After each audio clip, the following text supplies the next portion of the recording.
경찰과 국가수가 붕괴 사고로 2명의 사상자를 낸 분당 정자교의 사고 원인을 규명하기 위해 현장 감식에 나섰습니다. 붕괴가 일어나게 된 원인은 무엇인지, 점검 과정에 문제가 있었던 것은 아닌지에 대한 의문도 커지고 있는데요. 관련 내용 조성일 서울시립대 소방방재학과 책임교수와 함께 짚어보겠습니다. 어서 오세요. 네, 안녕하세요. 네. 워낙 이제 아찔한 사고였고, 이제 부근쯤 교량들도 좀 문제가 있을 수 있다는 그런 얘기들이 나오면서 신도시 주민들의 이제 불안감도 커지고 있습니다. 수요일, 목요일, 금요일 이렇게 지나면서 여러 가지 이제 취재도 언론 취재도 많이 있었고요. 전문가들의 이제 분석도 많이 있어서 점점 의견이 좀 수렴돼가고 있는 그 과정이 아닐까 싶기도 한데요. 일단 그 당일 현장에 다녀오시기도 하셨고 그동안 여러 가지로 좀 그 분석도 좀 해보셨을 것 같습니다. 지금 어떻게 보고 계신지요? 그날 이제 사고가 난 다음에 현장에 가서 봤는데요. 그 여러 가지 이제 그 원인이 추정이 될 수가 있겠는데, 제일 이제 우리가 지금 파괴된 형상을 갖다 보면은 보도 부분이 이렇게 쑥 꺾였잖아요. 그렇죠. 그리고 그 부분에 철근이랑 원래 콘크리트가 이렇게 같이 부착이 돼 있어야 되는데, 그 현장을 갖다 보면은 철근이 쑥 뽑힌 형태로 돼 있어요. 그러니까 이 부착력을 상실한 거죠. 그래서 그 부착력이 상실된 원인을 갖다가 이제 추정을 해볼 수가 있는데, 물론 이제 조사를 해봐야 되겠습니다. 정밀한 조사를 해봐야 되겠습니다만, 일단 추정될 수 있는 거로는 현장에서 그때 제가 가서 봤을 때 눈에 띈 것 중에 하나는 그 교량에는 대체로 물이 있어서는 안 돼요. 왜냐하면은 이 콘크리트라는 거는 이게 철근 콘크리트로 돼 있는 교량인데 여기에 물은 이제 좀 상극해요. 콘크리트의 기능을 좀 떨어뜨리는 그런 이제 역할을 해서 교량에 떨어진 물은 빨리 배수를 시켜야 되는데 현장에 물이 좀 드문드문 이렇게 채수돼 있는, 머물러 있는 걸 갖다 봤었거든요. 그런 것들이 어떤 역할을 하느냐 하면은 이 콘크리트의 균열이라든지 틈새를 타고 들어가서 철근을 녹슬게도 만들기도 하고 또 겨울철에 뿌린 제설제인 염화칼슘이랑 같이 들어가서 그 부식을 촉진시키기도 하고 이렇습니다. 또 하나는 겨울철에 이게 균열새에 들어갔다가 이제 얼면 최적 팽창을 하잖아요. 이렇게 늘어나잖아요. 이러면서 콘크리트를 밀어내서 콘크리트가 서로 딱 붙어 있지 않고 떨어지게 만드는, 분리를 시키는 그런 현상을 동결융해 현상이라고 하는데 그런 이제 그 노후화의 하나의 시간이 지나면서 이제 그런 손상이 생기니까 노후화라고 표현을 하는데, 그런 손상의 원인이 되기도 한다. 그래서 이 부착력이 좀 떨어진 건 아닌가, 그렇게 좀 추정을 하고 있습니다.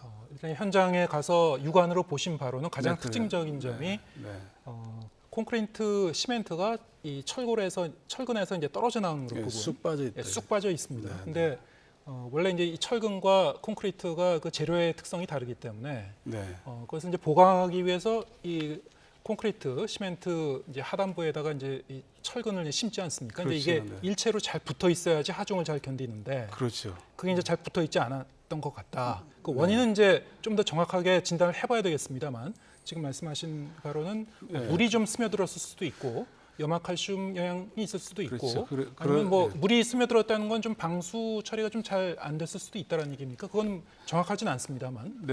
이제 그 부분이 우리가 딱 꺾여진 부분이 차도랑 차량이 지나가는 차도랑 사람이 지나다니는 그 보행교 사이지 않습니까? 대부분의 교량들이 그 부분에 배수구가 있어요.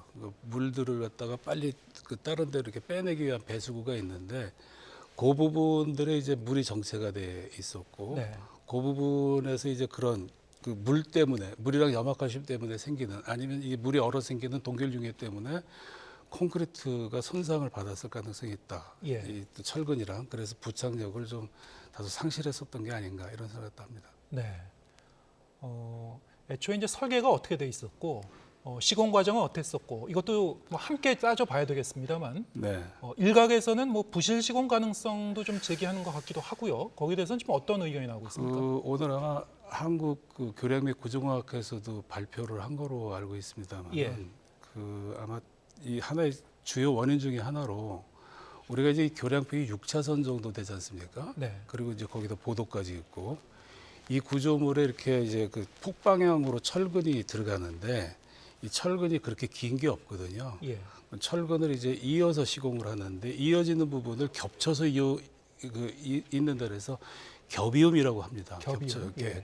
겹이음을 하는데 그게 이 꺾어진 부분에서 이 겹이음이 일렬로 쪼르륵 무너진 그 선을 따라서 쪼르륵 그 겹이음 자리가 똑같이 겹이음이 됐다. 네. 근데 이게 현재 기준으로는 철근 하나가 여기 됐으면 하나는 이렇게 좀 떨어진 데서 이렇게 어긋나게 지그재그식으로 어긋나게 했어야 되는데 여기 한 곳으로 쭉 이어져 있다. 이게 과거에는 그런 이 교량이 시공될 때는 그런 기준이 없었는데 지금 현재는 이제 그렇게 못하게 돼 있거든요. 이렇게 현재 시점에서 봐서는 그것은 잘못된 시공이다. 그리고 이게 이렇게 갑작스럽게 크게 예고 없이 사전에 큰 징후 없이 갑작스럽게 무너지게 된 가장 중요한 원인이다라고 지금 이제 학회에서는 발표를 했거든요. 오늘 이제 그렇게 좀 의견이 모아진 겁니까, 학회에서? 학회에서는 이제 일단 그렇게 얘기를 했고 예. 이제 좀 저랑도 좀 얘기를 했습니다만은 이렇게 무너지는 양태를 갖다 보일 때는 하중이 좀 크게 늘어나야 되는데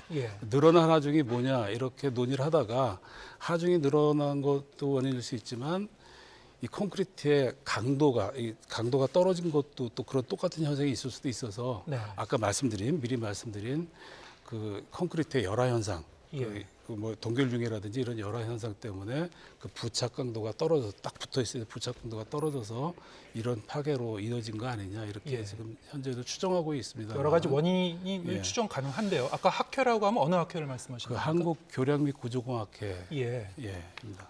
그러니까 아까 설명하신 그 겹침 이음 부분은 철근 자체를 이제 교량이 길이가 이제 한 100m가 넘어가게 되면은 그렇게 긴 그 철근을 일체로 넣기가 어려우니까 구할 수가 없으니까 여러 가지 방법이 있겠습니다만 이렇게 나눠서 이제 이어갖고 넣는다 이거죠. 근데 철근을 뭐 2개 이상 복수로 이렇게 넣을 경우에 위아래로 넣을 경우에는 그 이음의 부분을 이렇게 띄어서 지그재그로 이제 설치를 해야 된다.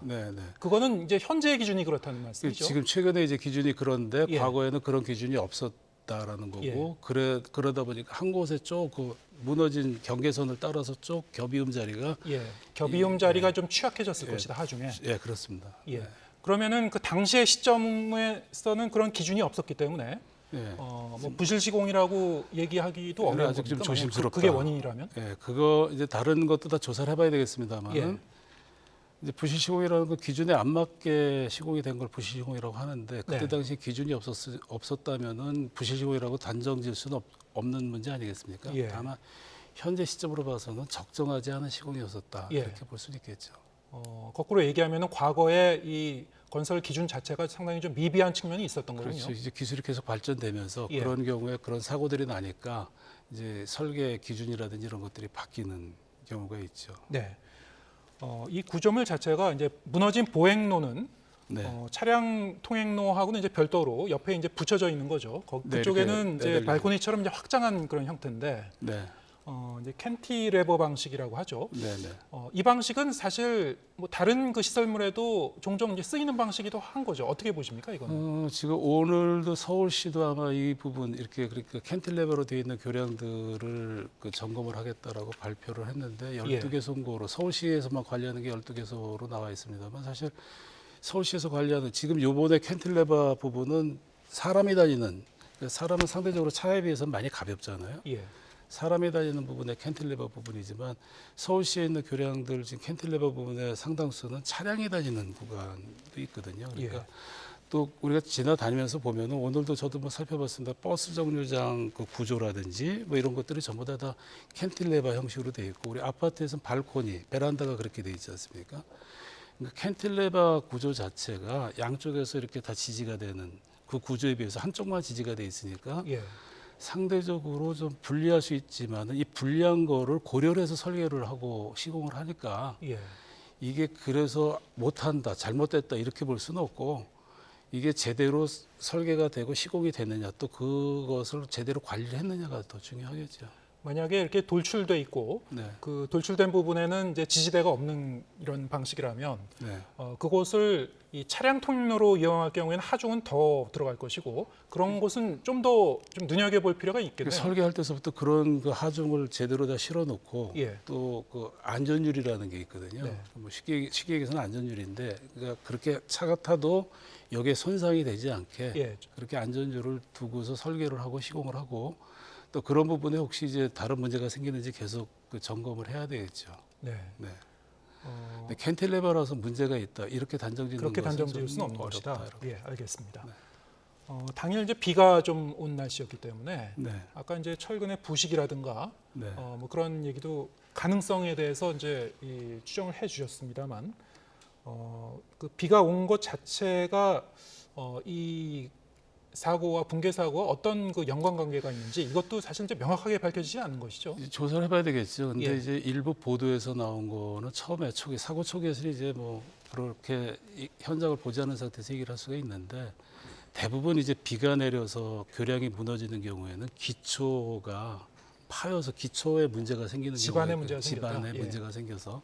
근데 이번 거는 상판만 꺾어진 거잖아요. 그렇죠. 기둥은 이제 그러니까 이제 멀쩡했고요. 처음에 보도가 나왔듯이 비가 내려서 집안이 물러져서 생긴 사고는 아니니까 예. 비가 그런 데다 영향을 또 미치지는 않았을 텐데 않았을 걸로 추정이 되는데 혹여 아까 이제 말씀드릴 때 철근하고 콘크리트가 부착이 좀 제대로 안 됐다. 이제 네. 부착이 좀 이제 콘크리트가 여러 돼서 부착력이 떨어졌다 이렇게 됐는데 그 철근하고 콘크리트 사이로 물이 타고 간다면 예. 빗물이 타고 간다면 보통 물이 지나가면 마찰력이 좀 줄어들잖아요. 예. 그러니까 이제 그런 부착하고 있는 힘을 좀 더 약화시키는데 기여를 했을 수도 있다. 나쁜 영향을 미쳤을 수도 있다. 이렇게 볼 수는 있죠. 예. 그러니까 비가 내렸을 때 사고가 난 원인은 그 부착력을 조금 더 좀 악화시켰을, 나쁘게 만들었을 그런 영향이 혹시 있지 않았었나 하는 생각이 좀 드는데 이건 조사는 해봐야 됩니다. 어떤 이제 일반인 입장에서 들어보면은 그럼 비가 왔을 경우에 저런 철근 콘크리트 구조물이 상당히 좀 취약해지는 거냐 좀 이상하게 들리긴 하거든요. 예. 그렇죠. 이게 좀 노후화됐기 때문에 그런 그 겁니까?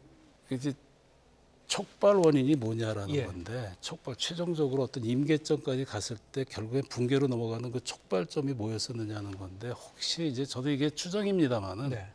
단정적인 얘기는 아닌데 견디고 있다가 부착력이 떨어진 상태에서 조금 견디고 있다가 네. 거기에 빗물까지 와서 부착력이 조금 더 떨어지니까 예. 그때 촉발된 거 아닌가 주 이렇게 원인은 이제, 아니더라도 주가, 하나의 예. 좀 그 보조적인 촉발 원인이 됐을 가능성이 뭐 마지막 배제할 수는 임계점을 없다. 예. 넘기는 그런 정도의 역할을 혹시 하지 않았나 이런 생각을 또 하는 거지. 비가 내리면 철근 콘크리트 구조물이 더 위험하다 이렇게 얘기할 수 있는 건 아니죠. 교량의 하단부에 있는 그 상수도관이 혹시 파열돼서 뭐 그게 원인이 됐는지 뭐 그렇게 지금 언론에서 얘기하는 사람들도 있는데 예. 제가 이 도면을 갖다 본 거로는 처음 만들어질 때서부터 200mm 상수관이 설계에도 반영이 돼 있고 예. 그거대로 시공이 돼 있는 거거든요. 그렇다면 지금 이 상수도가 설령 터졌다 하더라도 그것 때문에 교량이 무너진다 그렇다면 교량에다 상수도를 매달면 안 되죠. 네. 제가 봐서는 그것은 주요 원인은 아니지 않나. 대부분의 경우는 교량이 무너지면서 상수관이 꺾였다라고 보는 게 오히려 더 합리적이지 않나 하는 생각이 좀 듭니다. 이런 게 시설의 이 안전 사고를 막기 위해선 무엇보다 이제 예방이 중요할 텐데요. 네. 이번에 이제 붕괴 사고가 난 그 교량 같은 경우에도 불과 수개월 전에 정기 안전 점검에서 이제 양호 등급을 받았었습니다. 양호 등급이라는 게 이제 B 등급. 그렇죠. 네. 또 거기서 또 1년 전에는 이제 보통 등급 C 등급을 받았었는데 좀 언뜻 들으면 양호 등급이라고 하면은 뭐 아무 문제 없는 거 아니냐 이렇게 들리기도 합니다만 결과론적으로 보면은 지금 그 행해지고 있는 이 점검 시스템 자체가 상당히 좀 허술한 거 아니냐 이렇게 생각될 수밖에 없거든요. 어떻게 보고 계십니까? 예, 이게 좀 얘기가 좀 저기 합니다만은 이 우리가 점검 시스템이라는 게 법적으로 의무화가 된 게 성수대교 붕괴된 예. 94년도 이후에 95년도에 이제 시설물 안전에 관한 특별법이 만들어졌거든요. 그 30년이 다 돼갑니다만은 그때 비상시국에 만들어졌던 법 체계를 거의 뼈대를 그대로 유지를 하고 있는데요. 예. 점검 체계가 지금 세 가지로 나뉘어져 있죠. 용어는 좀 바뀌었습니다만 지금 현재로 봐서는 정기 점검, 정밀 안전 점검, 그다음에 정밀 안전 진단 이렇게 네. 세 가지로 나뉘어져 있는데 또 시설물 종류도 크기에 따라서 1종 시설물, 2종 시설물, 3종 시설물 이렇게 나누는데 제일 중요한 시설물 큰 것들이 1종이죠. 한강교량 같은 것들은 1종에 해당이 됩니다. 지천에 있는 이런 교량들이 이제 2종에 해당이 되는데 이런 2종의 경우에는 최고 등급의 그 검사 기법인 정밀안전 진단은 법적으로 의무화되어 있질 않아요. 2종 같은 경우에는 네, 2종은. 네, 규모에 따라서 일단, 1종은 5, 6년마다 한 번씩 의무적으로 이제 정밀안전 진단을 하는데 예. 이 2종 시설물은 정기 점검이거나 정밀 점검을 합니다. 근데 정기 점검이랑 정밀 점검은 어떤 방식이냐면 정기 점검은 사람으로 보면 예. 의사가 눈으로 그냥 진찰하는 거예요. 예. 눈으로 보는 거. 예, 육안으로 눈으로 보는 검사 이게 정기 점검이고요. 두 번째 정밀 점검은 조금의 장비, 그러니까 뭐 예를 들어 청진기라든지 뭐 엑스레이 정도 이런 거를 활용해서 건강 상태를 살피는 그런 것들을 정밀 안전 점검이라고 하는데 이게 이제 재작년에 한 게 정밀 안전 점검에서 C등급을 갖다 받은 조금 더 상세한 점검을 한 게 C등급이고 이번에 외관 점검을 한 게 정기 안전 점검에서 이제 양호한 거로 나타났는데 네. 외관 조사만 했으니까 C등급이었을 때 아마 제가 추정하기에는 C등급이었을 때 나온 지적 사항들을 다 보수를 했다는 거거든요. 예. 단면 보수도 이렇게 겉에서 드러난 거 균열 보수도 하고 아스팔트도 새로 포장하니까 그때 지적 사항 자체가 정확하지 않았을 수도 있지 않습니까? 그렇죠. 그런데 하여간 외관으로 봐서는 이번에 점검할 때 외관으로 봐서는 큰 문제가 없으니까 양호로 겉으로 봐서 양호하다 이런 뜻이거든요. 저거는. 예. 근데 이제 아까도 얘기했던 그런 예를 들어서 콘크리트가 열화가 됐다든지 이제 콘크리트가 만약에 그런 기능을 상실했다, 부착이 상실했다 그렇다면은 이거는 사실은 정밀안전 진단 수준의 예. 저희가 점검을 해야 되는 거거든요. 그러니까 이제 우리가 이제 법 체계가 그런 부분에 조금 다시 한번 좀 신중하게 검토해 볼 필요가 있다. 법 체제 자체서부터. 예. 그러니까 필요한 경우에는 정밀안전 진단도 2종에 대해서도 좀 오래된 것들에 대해서는 의무화를 한다든지 이런 법 체제 자체도 한번 검토해 볼 필요가 있다 이런 생각이 좀 듭니다. 육안으로만 점검하는 이제 정기 안전 점검보다는 네. 좀 이 계측기로도 좀 진단을 해보는 그런 그렇죠. 정밀 안전 점검이 좀 더 나을 것이고 그거보다는 이제 정밀 안전 진단이 더 나을 것이고 그렇죠. 이제 문제는 이제 비용과 인력의 문제입니까? 네 맞습니다. 예. 이제 그 가격 차이가 우리도 뭐 병원 가서 검사 받으면 그렇습니다만 예. 진단을 많이 받을수록 비용이 많이 들어가지 않습니까? 교량도 기하급수적으로 올라가기 때문에 이게 좀 그렇습니다. 예를 들어서 요번 같은 교량에 그 우리가 그 대가를 살펴보면 요번 그 정도 규모에서 하나 하는데 우리가 이 정기 점검은 한 460만 원, 예.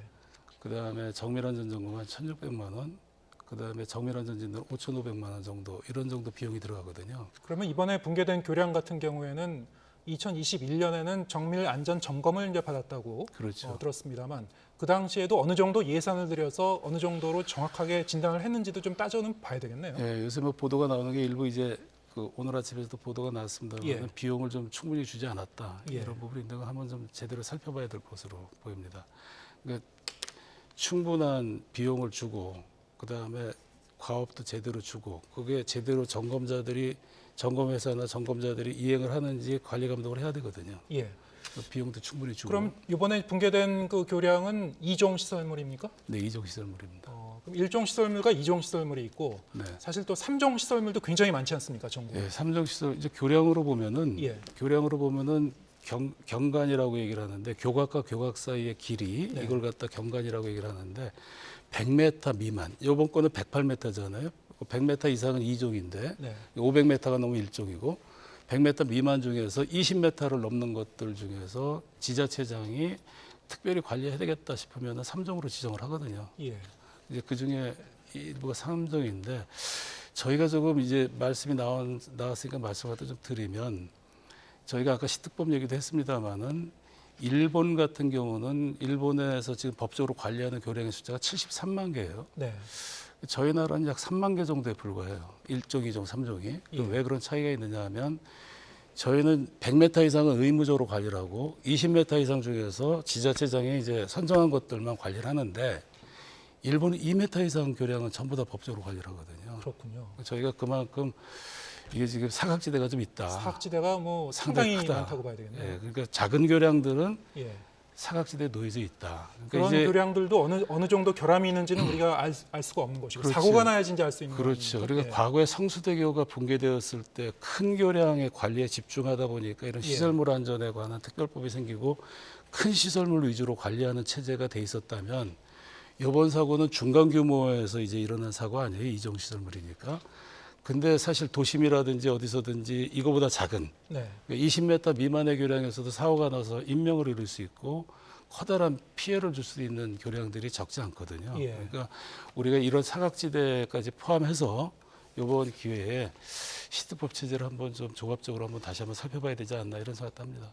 네, 이번에 이제 사고가 난 그 보행로 자체가 그 교량이 지어진 지 30년이 지났다고. 그 내구 연한을 뭐 한 30년 정도로 본다면 사실 90년대 이후로 지어졌었던 이런 그 사회 기반 시설, 교량이라든가 노후화된 그 시설들이 앞으로 이제 급증한다고 봐야 되지 않겠습니까? 그렇습니다. 이게 좀 뭐 다른 나라 얘기로 해서 좀 안 됐습니다만은 일본에서 2012년도에 이제 터널에서 사고가 난 다음에 모든 도로 시설물들을 다 한 5년 동안에 걸쳐서 조사를 했는데 2018년도까지 이제 5년 동안 조사를 했는데 그 기록을 갖다 보면 왜 저희가 30년, 25년, 20년, 30년 이걸 노후화 시설이라고 얘기를 하느냐 하면 일본 사례를 갖다 봐도 손상되는 율이 이렇게 손상되는 율이 20년, 30년 될 때 커브가 이렇게 꺾여서 급격히 증가를 합니다. 사람도 왜 나이가 들면 어떤 나이가 되면 40대, 50대가 되면은 병원에 갈 확률이 높아지잖아요. 사람의 이제 생애 주기하고 비슷한 그렇죠. 거군요. 그러니까 교량도 어떤 시기가 되면은 커브가 급격하게 꺾인다. 이게 이제 다른 나라 사례에서도 나오니까 우리도 지금 이 30년 넘은 교량들이라고 모두 다 위험한 게 아니고 그때가 되면은 이제 이런 병에 걸릴 그러니까 좀 손상될 위험이 더 커진다. 그때서부터 그런 위험이 있다. 그래서 관리를 조금 더 세밀하게 해야 된다. 그리고 이번 같은 경우에 조금 더 말씀을 갖다 좀 드리면 이번 같은 경우에 사실 저게 이제 붕괴가 되면서 차량도 통행을 해서 여러 사람들 불편해지고 그로 인해서 경제적으로 간접 손실도 있죠. 저거 나중에 보수를 하거나 철거를 하면은 직접적으로도 손실이 크지 않습니까? 저런 것들이 일어나지 않게 미리 뭐 아까 예를 들어서 물이 못 들어가게 방수를 좀 더 철저히 한다든지 하는 것들이 이제 예방 보수거든요. 그러니까 저희가 지금 체제로 말로는 예방 보수라는 그 메시지를 많이 내놓긴 하는데 이번 기회를 삼아서 실질적으로 시스템을 이 사고가 난 다음에 대응하는 것 쪽이 아니고 이건 비용이 많이 들거든요. 그러니까 사전에 예방적으로 대응하는 시스템으로 선진국들도 대부분 다 그쪽으로 지금 하고 있고 그런데 저희도 시스템을 확실하게 그쪽으로 돌리는 것도 검토를 해봐야 된다. 마지막으로 질문을 드리자면 아까 결국 이제 비용과 인력의 문제가 있다고 하셨는데요. 이렇게 사각지대는 우리가 모르는 사각지대는 또 굉장히 많을 것이고 그럼 어떻게 해결할 것인가? 그런데 말씀을 들어보면은 현장에 인력이 전문가들이 가서 많은 시간을 들여서 점검을 하고 또 그 데이터를 가져와서 분석을 하고 이래야 된단 말씀이죠. 근데 이를테면 요즘 뭐 사물의 인터넷 같은 것도 많이 이제 발전이 돼 있고, 이를테면 센서 기술도 많이 발전이 돼 있지 않습니까? 그러면은 뭐 무인 진단 방식이라든가 상시적으로 좀 모니터링할 수 있는 시스템이라든가 좀 비용과 인력을 덜 들여서 저비용 고효율로 갈 수 있는 방식은 없겠습니까? 어떻습니까? 그러니까 일부 이제 서울의 한강 교량에서도 예를 들어 특수한 교량들이 있지 않습니까? 올림픽대교라든지 또 뭐 서강대교의 그 아치교라든지 여러 가지 이런 특수한 교량들 또 아니면 긴 교량들 서해대교라든지 인천대교라든지 하는 특수하고 긴 장대 교량들에 대해서는 지금도 벌써부터 우리나라도 다양한 계측기를 거기다가 저희가 심어놔서 그 계측기가 보내는 그 신호를 자동적으로 컴퓨터에서 해석을 해서 이상 신호를 찾아서 대응을 하는 시스템을 좀 운영하고 있죠. 다만 그런 것이 그런 비용이라든지 기술들이 좀 비용도 많이 들어가고 어렵기 때문에 작은 교량들에까지 아직 시행이 되고 있지는 않고요. 다만 또 하나 지금 요즘에 이제 계속 저희가 연구하고 검토하고 시행을 확대하고 있는 것이 이제 차량이라든지 로봇, 드론 이런 거로 사진을 찍으면 AI가 이 사진을 해독을 해서 전과 후를 비교를 합니다. 옛날 거랑 지금 거를 비교해서 어떤 문제가 생겼는지를 자동적으로 찾아내주는 일종의 예측 모델이 있는 거군요.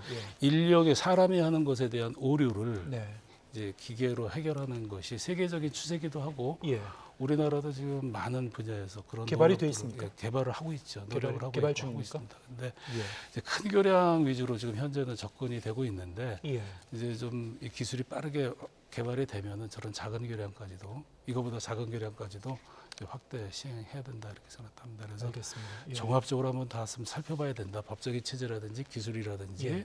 현재 안전점검 체계 또 안전점검 실태 이런 것들을 한번 종합적으로 예. 좀 살펴봤으면 좋겠다 이런 오늘 말씀을 나눴습니다만 네. 전국에 있는 그 사회 기반 시설물 여러 가지 시설물 그 연한이 한 30년, 40년 이렇게 되는 시설물들이 앞으로 향후 한 10년 동안 급증할 것 같은데요. 예, 좀 유지 보수하고 이런 그 안전 점검을 할 수 있는 제때 보수할 수 있는 시기도 일종의 이제 골든 타임이 있을 것 같습니다. 그걸 그렇죠. 이제 놓치면은 아마 훨씬 많은 비용이 들어야 될지도 모르겠는데요. 네. 좀 더 고민을 해봐야 될 것 같습니다. 네. 오늘 말씀 여기까지 듣겠습니다. 조성일 서울시립대 소방방재학과 책임교수와 함께했습니다. 고맙습니다. 고맙습니다.